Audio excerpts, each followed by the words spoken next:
حضرت لوط علیہ السلام جس قوم کی طرف بھیجے گئے وہ بہت خوشحال تھی. ان کی بستیاں بہت آباد تھی، لیکن یہ قوم برائی میں ڈوبی ہوئی تھی. لوگ خدا کو چھوڑ کر بتوں کو پوجتے تھے، بٹماری کرتے، اور سب سے بڑی برائی ان کے یہاں یہ تھی کہ وہ عورتوں کو چھوڑ کر لڑکوں کے ساتھ برا کام کیا کرتے تھے. کہا جاتا ہے کہ اس بدفعلی کا بانی شیطان تھا. جب اس نے چاہا کہ قوم میں یہ برائی پھیلے تو اس نے ایک عجیب ترکیب سے کام لیا. ابلیس ایک خوبصورت لڑکی کی شکل میں ایک باغ میں آتا اور ہمیشہ اس کے پھل پھولوں کو نقصان پہنچاتا. باغ کا مالک اسے پکڑنے کی کوشش کرتا، لیکن وہ بھاگ کر باغ سے نکل جاتا.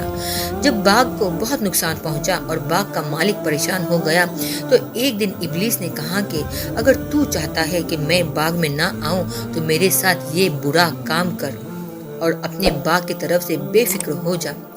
باغ کے مالک نے کہا یہ تو بہت اچھا ہے، اور پھر وہ اس برائی میں پڑ گیا. اس طرح شیطان نے فعل بد کو اس قوم میں جاری کر دیا.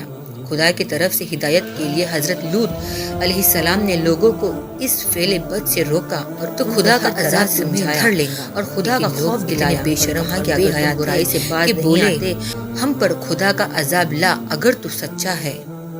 حضرت لوط علیہ السلام پھر بھی ان کو سمجھاتے رہے اور ان کو خدا کی طرف دعوت دیتے رہے. اپنے چچا ابراہیم علیہ السلام کی طرح حضرت لوط علیہ السلام بھی مہمانوں کی بڑی عزت اور خدمت کرتے تھے.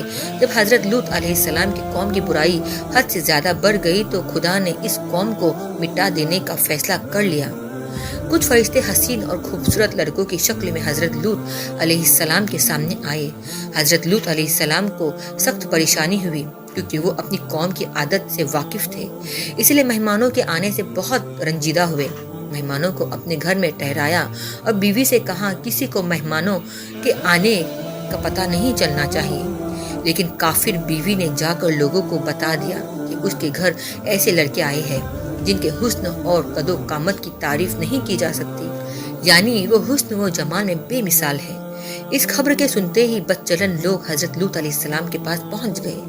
حضرت لوط علیہ السلام نے کہا مجھے کیوں مہمانوں کے سامنے بے عزت کرتے ہو؟ برائی سے باز رہو، اگر چاہو تو بیٹیوں کو اپنے نکاح میں لے لو، لیکن میرے مہمانوں کو مت ستاؤ. کافروں نے کہا تیری بیٹیوں سے ہمیں کوئی مطلب نہیں. اے لوط، جو ہمارا ارادہ ہے اس کو تو خوب جانتا ہے. فرشتوں نے جب دیکھا کہ حضرت لوط علیہ السلام بہت پریشان ہے تو خاموشی سے ان سے کہا آپ بے خوف رہیے، ہم خدا کے فرشتے ہیں، یہ لوگ کچھ بھی نقصان نہیں پہنچا سکتے. حضرت جبرائیل نے دروازے سے نکل کر اپنے پڑوں کی ہوا لوگوں کی آنکھوں میں لگائی. وہ اندھے ہو کر گرتے پڑتے گھروں کو بھاگے. حضرت لوط کو حکم ہوا کہ وہ بستی چھوڑ دے اور پیچھے لوٹ کر نہ دیکھے. حضرت لوط علیہ السلام کو اللہ تعالیٰ نے عذاب سے بچا لیا. حضرت لوط کی بیوی اور کافر قوم تباہ اور برباد ہو گئی. خدا نے بستی کو پلٹ دیا. اس قوم پر خدا نے پتھروں کی بارش کی اور ان کا دنیا میں کوئی نام و نشان باقی نہ رہا. حضرت لوط علیہ السلام اپنے چچا حضرت ابراہیم علیہ السلام کے پاس چلے گئے. ربیع الاول کی 10ویں تاریخ کو ان کا انتقال ہو گیا.